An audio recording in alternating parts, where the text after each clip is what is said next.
ठीक है, तो देखिए differences between fixed budget and flexible budget. ठीक है, तो दोनों में अंतर देखेंगे हम लोग। पहले मीनिंग है, तो हम लोग जैसा जानते हैं फिक्स्ड बजट क्या है, जो बजट प्रिपेयर किया जाता है एक सिंगल लेवल ऑफ एक्टिविटी, एक लेवल के लिए होता है ना, जैसे 10,000 यूनिट्स पे का ही हम एस्टिमेशन करते हैं कितना कितना मेरा कॉस्ट आएगा, क्या क्या पोजीशन रहेगा उसके हिसाब से।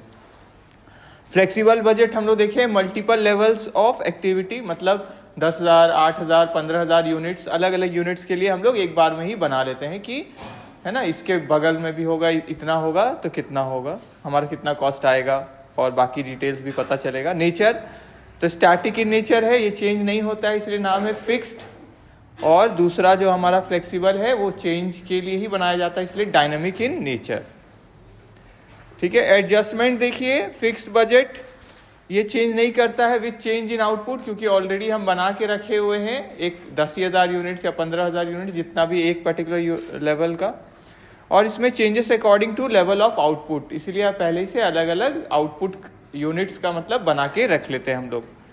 Activity level prepared for one fix level, तो ये तो क्लियर ही है, और ये अलग अलग एक्टिविटी लेवल्स के लिए। फ्लेक्सिबिलिटी ये रिजिड है, इसी नाम है फिक्स्ड, और दूसरा फ्लेक्सिबल है। कॉस्ट बिहेवियर ये नहीं कंसीडर करता है कॉस्ट बिहेवियर को अलग से, क्योंकि एक ही लेवल ऑफ एक्टिविटी का हम लोग बना रहे हैं यहाँ पे।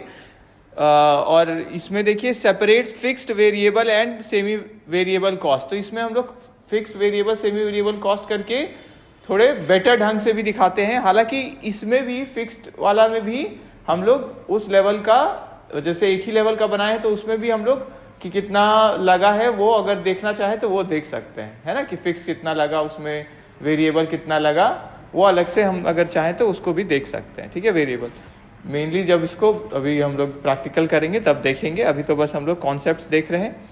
Suitability, suitable for stable condition, जहाँ कंडीशन बदलता नहीं है तो वहाँ पे ये ज़्यादा बेटर है कि हम लोग को ऑलरेडी पता है इतना लेवल पे ही हम लोग को काम करना है, यही कॉस्ट रहेगा। और फ्लेक्सिबल वाला ये जहाँ अलग अलग कंडीशन होता है, मतलब डायनामिक वाला आपका एनवायरनमेंट है। एक्यूरेसी ये less accurate when output varies, अगर 10,000 यूनिट्स के लिए हम बनाए हैं लेकिन बना दिया 12,000, तो वो जो 10,000 का बना हुआ है तो उतना एक्यूरेसी नहीं रहेगा क्योंकि आउटपुट चेंज हो गया। और इसमें सुटेबल फॉर फ्लक्चुएटिंग कंडीशन, क्योंकि अलग अलग एक्टिविटी लेवल के लिए बनाए हैं, तो more accurate in varying conditions. ठीक है, अलग कंडीशन भी हो जाए, अलग आउटपुट भी हो जाए तो भी कोई दिक्कत नहीं है, क्योंकि लगभग हम लोग उसके अप्रोक्सीमेट में बनाए हुए हैं। परफॉर्मेंस इवैल्यूएशन, यहाँ पे क्या है, कंपैरिजन में बी अनरियलिस्टिक। ठीक है, अनरियलिस्टिक कंपैरिजन हो सकता है, आइए।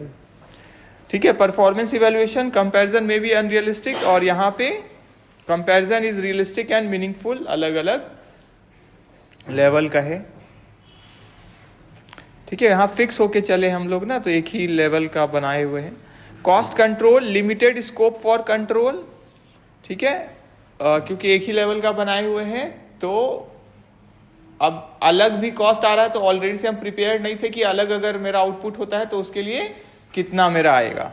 और इधर का क्या है, better tool for cost control, क्योंकि आप 10,000 यूनिट्स के लिए भी बनाए हुए हैं, 12, 15 या जो भी अलग अलग यूनिट्स के लिए, तो आप देख सकते हैं कि अगर मेरा यूनिट चेंज होता है तो मेरा लगभग कॉस्ट कितना आना चाहिए, जिससे हम कंट्रोल कर सके अगर ज़्यादा हो रहा है तो।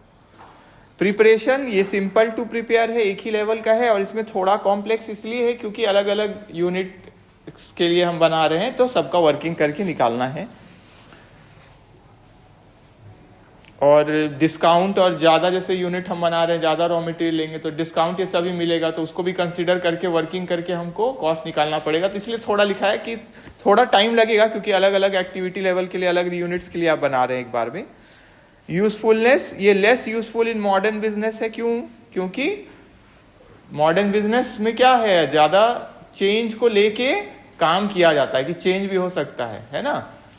जैसे पहले अगर हम लोग ध्यान देंगे तो जैसे कोई एक ब्रांड ज़्यादा ही चलता था, जैसे नूडल्स में मैगी अकेला वही था ना पहले, तो ब्रांड, उतना ब्रांड ही कहाँ था। फिर अभी ना इतना सारा ब्रांड्स आ गया, येपी नूडल्स आ गया, नॉर वाला आ गया, है ना, फिर पतंजलि वाला भी आ गया, अब उसमें भी अलग अलग वैरायटी वाला भी आ गया। पहले एक जैसा नूडल, अब देखिए अलग अलग फ्लेवर, अलग अलग टाइप का। ठीक है। इवन बिस्किट्स में भी देखिए तो एक नाम ज्यादा रहता था ना, पार्ले जी जैसे बोलते थे, है ना। अभी देखिए कितना सारा है, हाइड एंड सीक है ना, क्रीम बिस्किट्स है, ये सब बहुत अलग अलग तरह का, अलग अलग कंपनी का भी है। तो पहले के जैसा अब तो नहीं रहा ना, अब तो चेंज को कंसिडर करके देखा जाता है ना। हालांकि उनका मार्केट है कमांड, जिनका नाम हम ले रहे हैं, पर फिर भी अब क्या है, कंपटीशन ज्यादा हो गया है ना, ऑप्शन ज्यादा हो गया है। यूजफुलनेस ये हो गया। Application used where production remains constant, जहां प्रोडक्शन क्या है, एक जैसा रहे, और यहाँ प्रोडक्शन फ्लक्चुएट करता है, जहाँ flexible. Decision making provides limited help, ठीक है, क्योंकि एक ही लेवल यूनिट के लिए चले हैं और उसी को फिक्स होके बनाए हैं हम, और यहाँ ज़्यादा गाइडेंस मिलता है मैनेजमेंट को, क्योंकि अलग अलग लेवल का वो शुरू में ही चेक कर सकते हैं कितना होना चाहिए, कॉस्ट कितना है ना, ये सब। एग्जाम्पल, ये 10,000 यूनिट्स के लिए ही बना है, और फ्लेक्सिबल में देखिए 8,000 के लिए भी बजट बना दिए, 10,000 के लिए भी, 12 के लिए भी, ठीक है। तो लास्ट में लिखा है तो फ्लेक्सिबल बजट रिजिड है और एक एक्टिविटी लेवल के लिए बन रहा है, जबकि फ्लेक्सिबल अलग अलग एक्टिविटी लेवल्स के लिए बनता है, एडजस्ट कर जाता है मतलब, और वो प्रोवाइड करता है बेटर कंट्रोल और एक्यूरेसी, ठीक है। क्योंकि अगर थोड़ा सा भी इधर उधर हम हुए यूनिट्स के, तो उसका भी हमको अंदाजा हो सकता है टोटल को देखते हुए, ठीक है। तो ये हो गया हमारा।